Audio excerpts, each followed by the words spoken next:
The cold, serrated edge of the handcuffs bit into my wrists, a sensation I had spent years training to endure in the harshest environments on Earth, but never expected to feel at a sun-drenched gas station 3 miles from my own front door. As the officer pressed my chest against the warm, salt-crusted hood of my truck, the vehicle I dreamt of driving every single night while stationed in the Middle East, he didn't just read me my rights. He recited a restraining order that claimed I was a trespasser in my own life. My face was shoved against the metal, the smell of gasoline and cheap asphalt filling my lungs, while the deputy's radio crackled with a voice that turned my blood to ice. My wife, Elena, was on the other end, calmly confirming to the dispatcher that a dangerous, unstable stranger had attempted to break into her property. I stared at the dusty ground, my heart hammering a rhythm of pure, unadulterated shock. Just an hour ago, I had stepped off a transport plane, the weight of my gear still phantom heavy on my shoulders, thinking only of the scent of Elena's hair and the creak of the porch swing on our coastal home. Now, the woman I had spent 10 years protecting from across the globe had erased my existence with a few forged signatures and a phone call to the local precinct.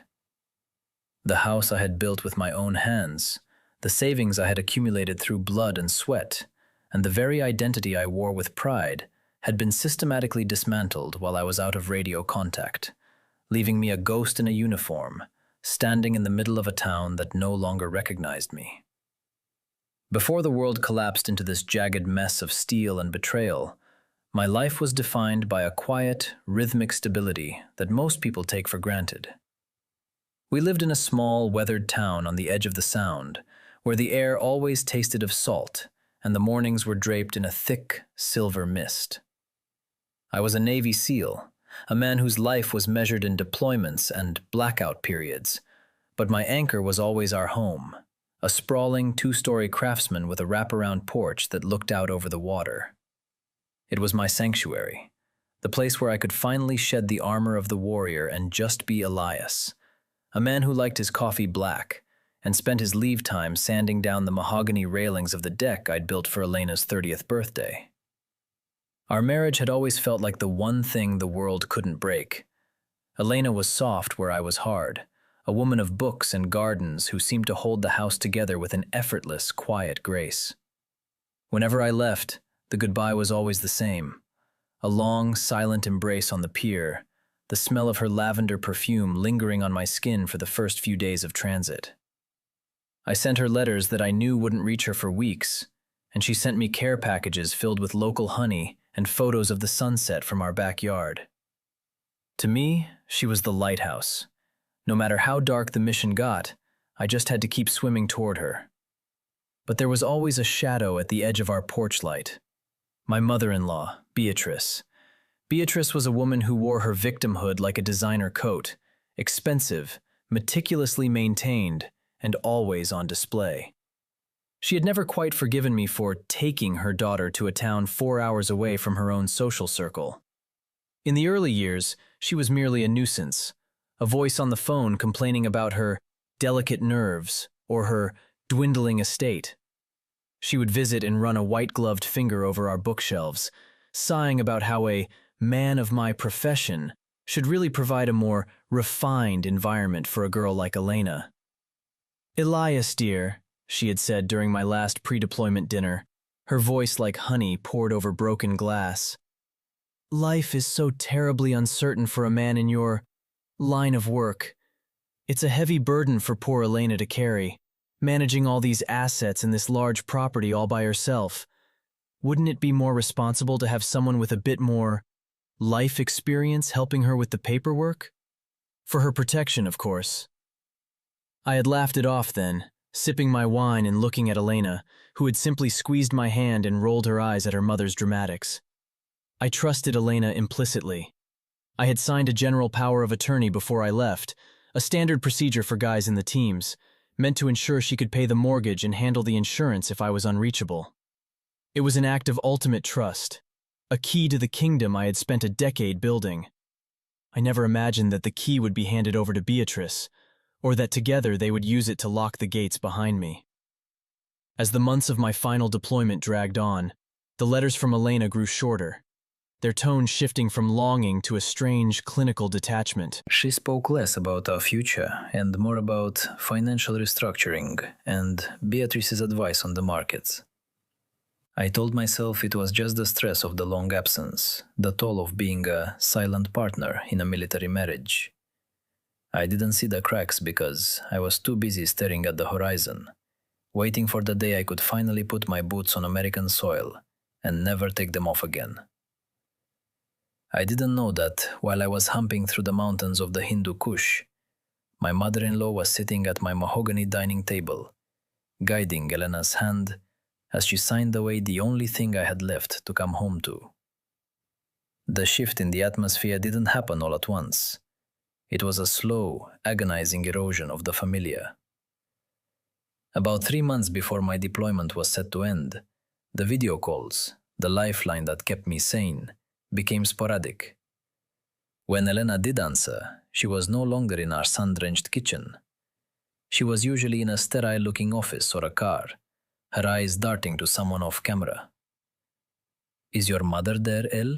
I'd ask, trying to keep the irritation out of my voice. "She's just helping me with some paperwork, Elias," Elena would reply, her voice thin and rehearsed. "You have no idea how complicated the taxes are this year, with your combat pay and the property depreciation.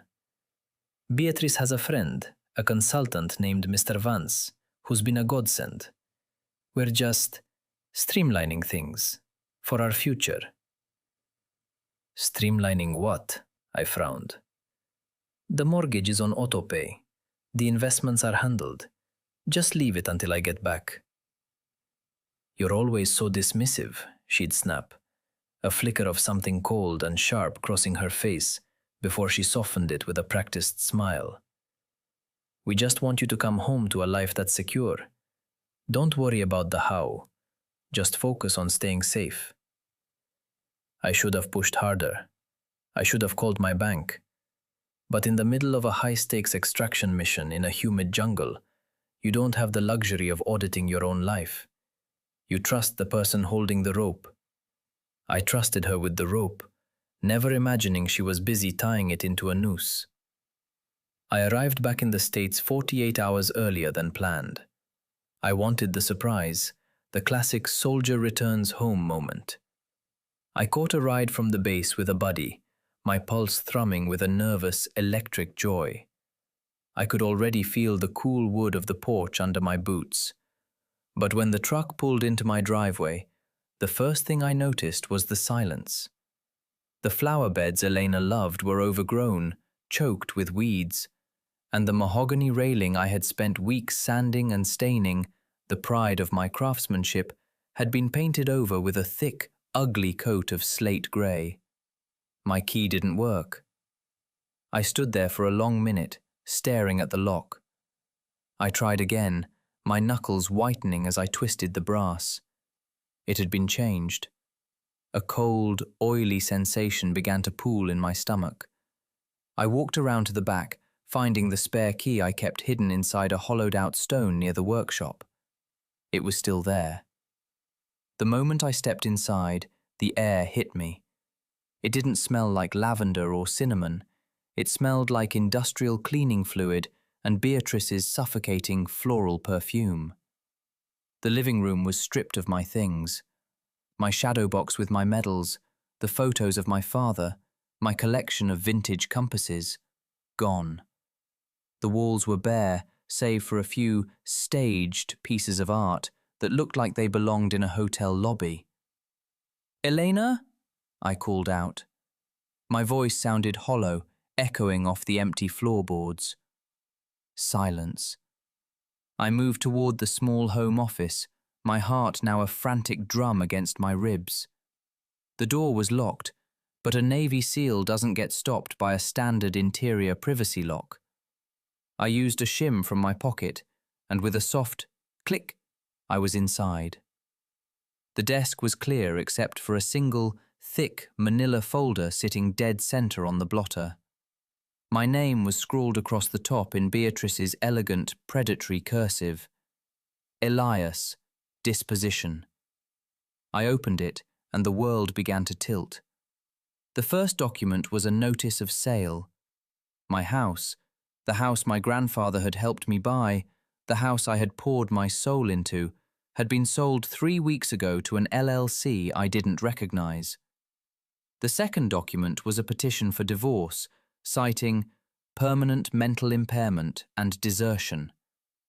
But it was the third paper that stopped my heart. It was a medical evaluation, signed by a doctor I'd never met, claiming I was suffering from severe, violent PTSD and was a clear and present danger to my spouse. Attached to it was a restraining order. It wasn't just a legal document, it was a blueprint for my erasure.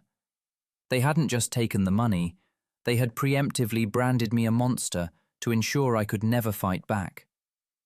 The physical reaction was violent.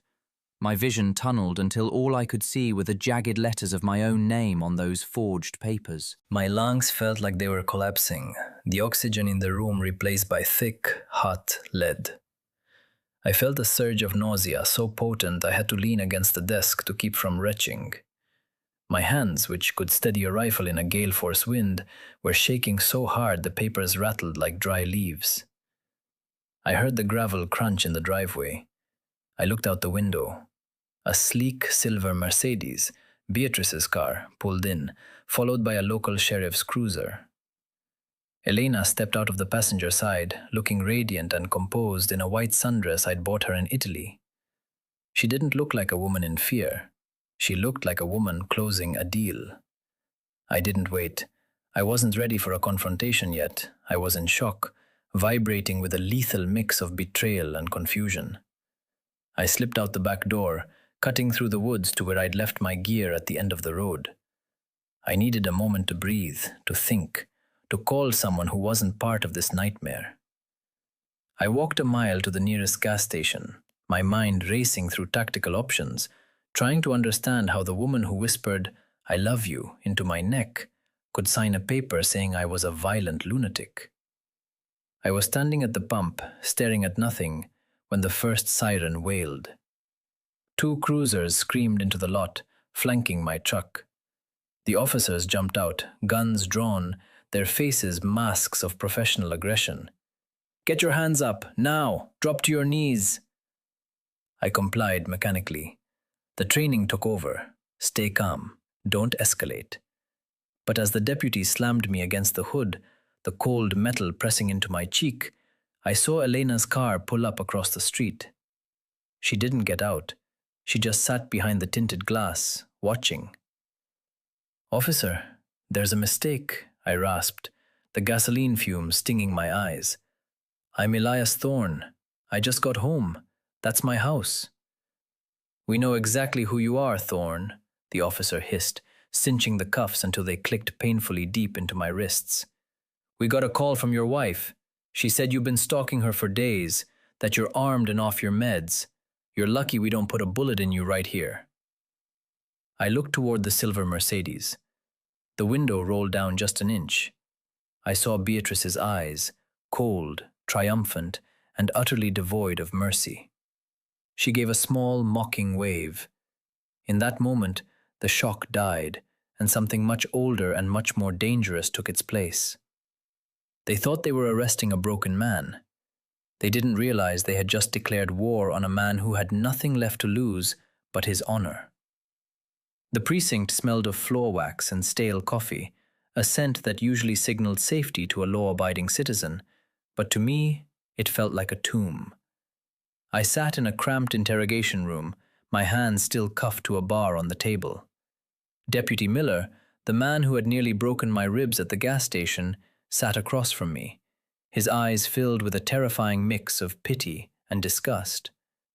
"You guys come back from the sandbox and you think the rules don't apply," Miller said, tossing a thick stack of papers onto the table. "Your wife provided a year's worth of incident reports, Elias. Threats, erratic behavior, logs of your blackout rages. She's been terrified of this day for months." I stared at the incident reports. They were meticulously detailed, written in Elena's delicate hand. Dates were listed when I was actually thousands of miles away, yet there were witness signatures, mostly from Beatrice and her circle of friends, swearing I had been at the house, screaming at the walls, breaking furniture, and threatening Elena's life. It was a masterpiece of fiction, a paper trail designed to bury me under the weight of my own service. "I wasn't even in the country on these dates, Miller," I said, my voice low and dangerously steady. "Check my deployment records. Call the command at Little Creek.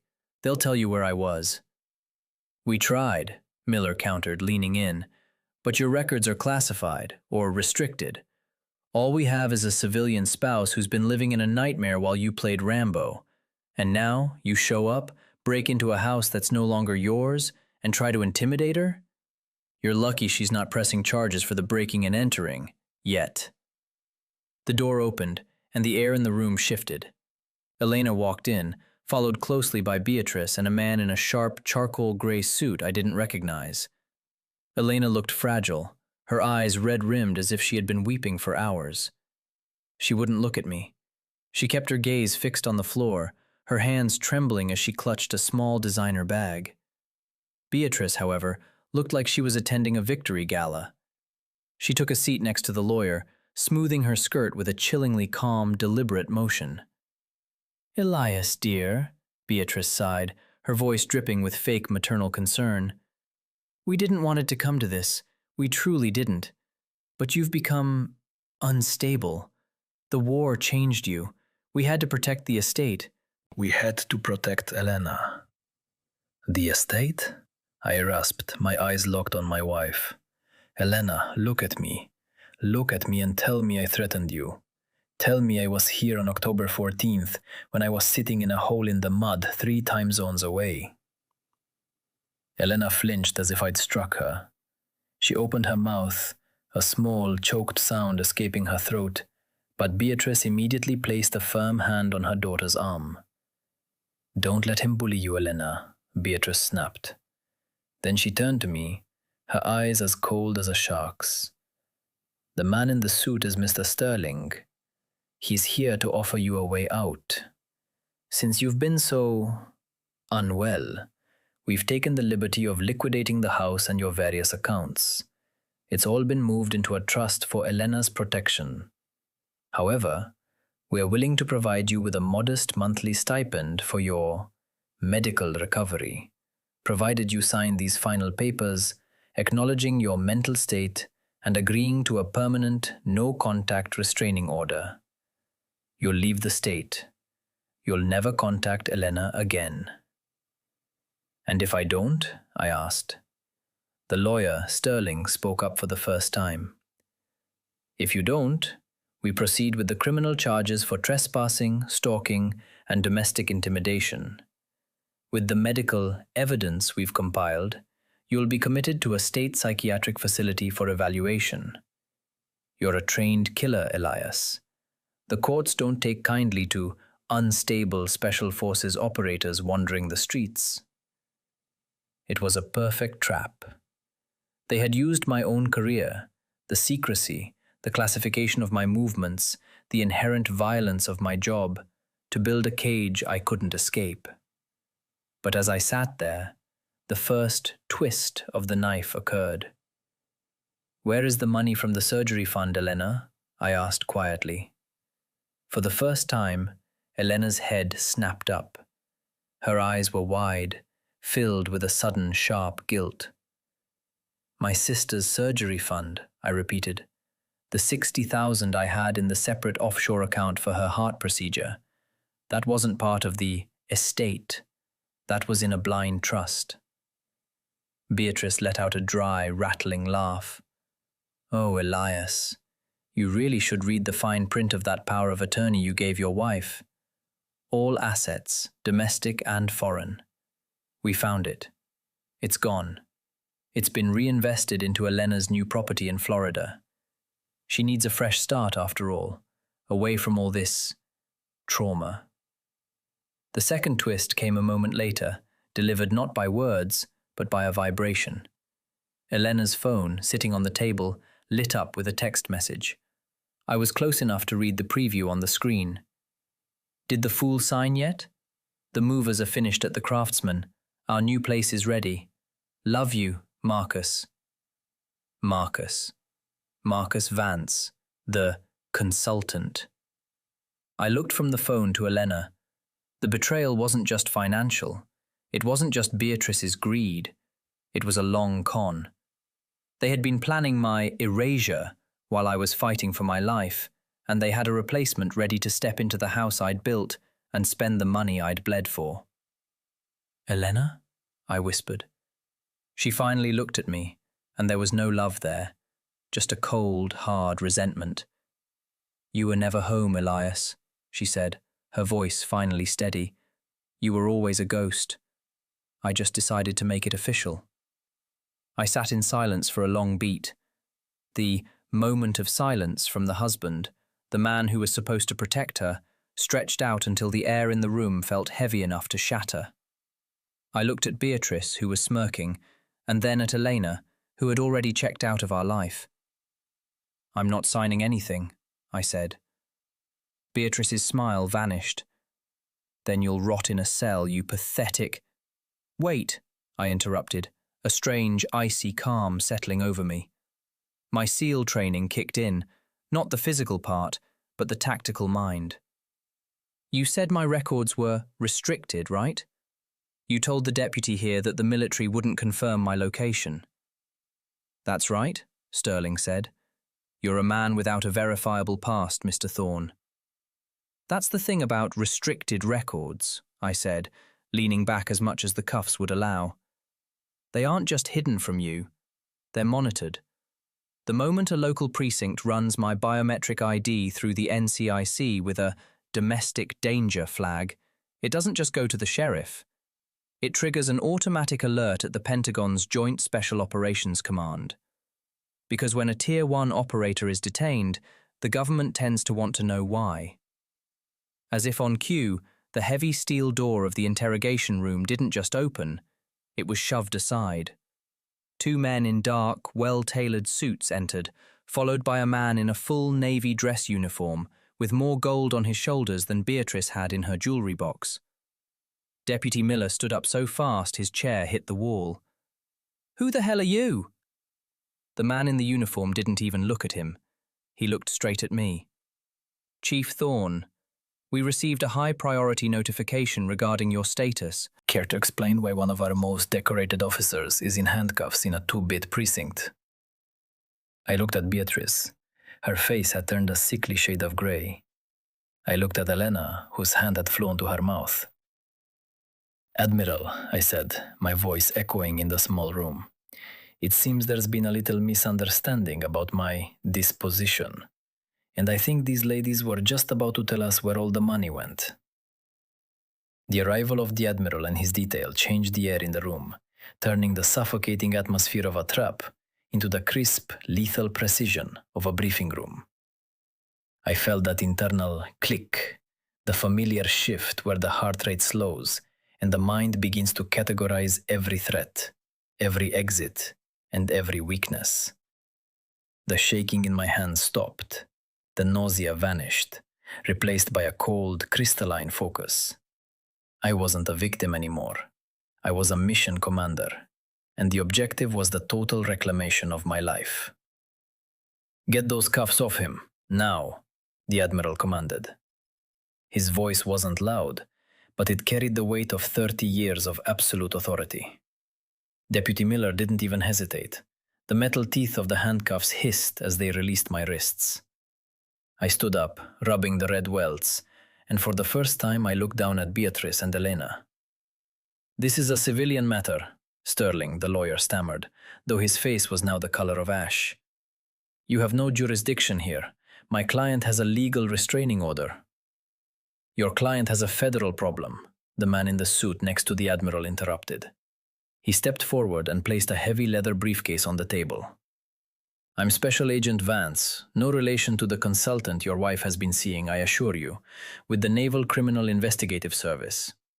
We've been monitoring Chief Thorne's accounts for 6 weeks due to suspicious activity involving international transfers.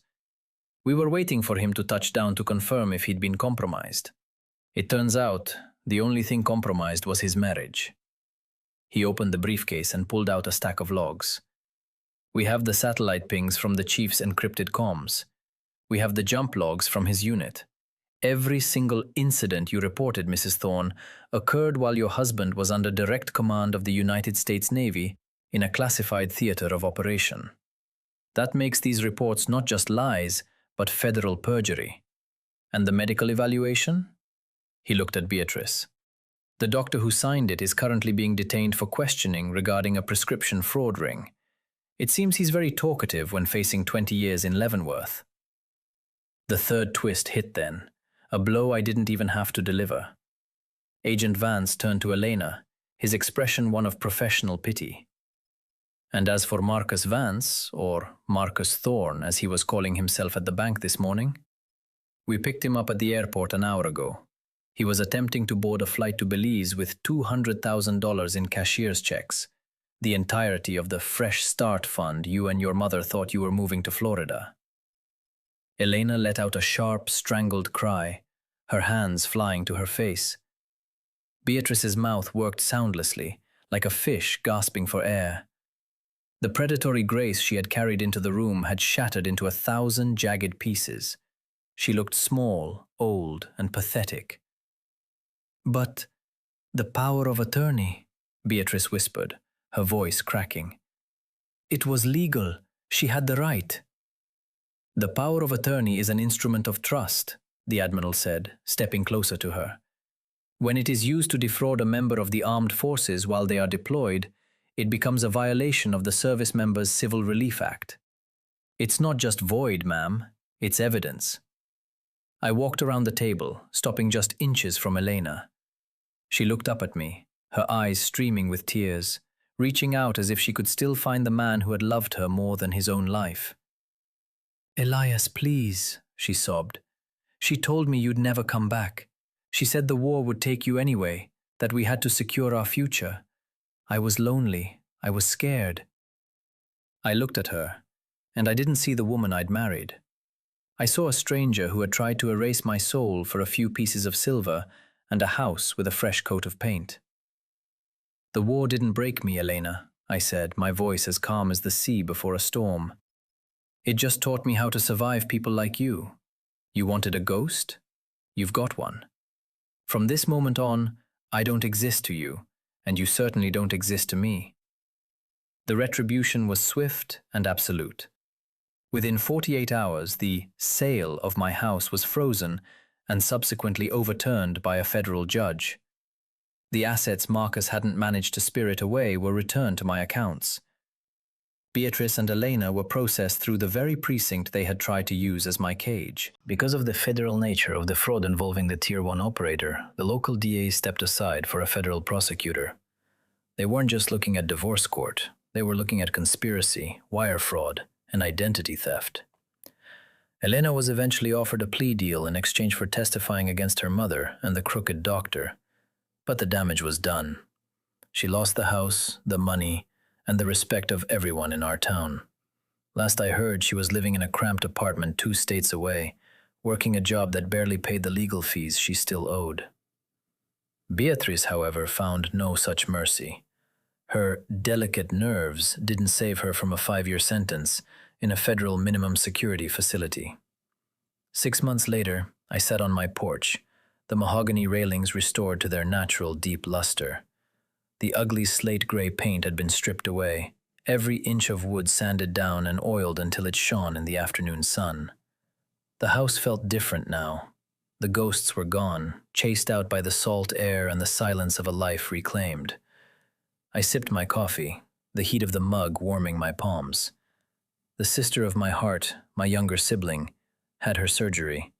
The $60,000 had been recovered just in time. She was recovering now, her heart beating strong and steady, a rhythm that echoed the new peace in my own chest. I looked out over the Sound, watching the silver mist roll in over the water. I had spent a decade fighting wars in places the world chose to forget, always thinking that home was a destination. I realized now that home isn't a building, or even a person you can lose. It's the integrity you carry within yourself when everything else is stripped away. I was no longer a man defined by a uniform or a marriage. I was just Elias, a man who had walked through the fire and come out the other side, cold, clear, and finally, truly free.